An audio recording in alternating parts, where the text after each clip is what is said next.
Motorga yaxshimisiz? Shu yilning 16-may kuni Andijon viloyati Qo'rg'ontepa tumanida yuz bergan hodisa barcha fuqarolarni hushyorlikka chaqirdi. Soat 11:00 da Qo'rg'ontepa tumani Ibn Sino mahallasidagi maktab ko'chasida joylashgan xonadonlarning birida 7 yoshli bola ehtiyotsizlik oqibatida uy hovlisidagi chuqurligi 40 metr, diametri esa 90 sm bo'lgan foydalanilmayotgan quduqqa tushib ketdi. Voqea joyiga zudlik bilan qutqaruvchilar yetib kelishdi. Vaqt bilan hisoblash kerak bo'lgan bu holatda qutqaruvchilar maxsus texnika va anjomlardan foydalanib tezkor harakat qilishdi. Murakkab va xavfli sharoitda olib borilgan qutqaruv ishlari natijasida bola sog'-salomat holatda quduqdan chiqarib olindi.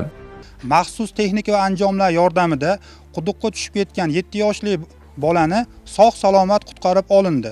Holatni o'rganib, uning ota-onasi bilan suhbatlashilganda, o'zining ehtiyotsizligi oqibatida bola qarovsiz qolib ketish natijasida chuqurga tushib ketganligi ma'lum bo'ldi. Qutqaruv ishlarida bolani sog'-salomat qutqarib olindi. Bolaning hozirgi vaqtda ahvoli juda ham yaxshi. Shundan so'ng bola zudlik bilan tibbiy ko'rikdan o'tkazish uchun shifoxonaga yotqizildi. Shifokorning ma'lumotiga ko'ra, bolalar reanimatologiya bo'limiga olindi, kerakli oksigren terapiya muolajalar o'tkazildi.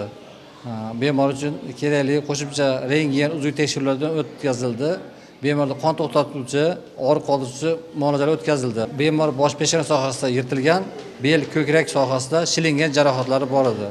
Bemor kerakli muolajalarni kerakli mutaxassislar ko'rib o'tgandan keyin holati stabillashdi. Bemor o'z oyog'i bilan o'z uyiga ketdi.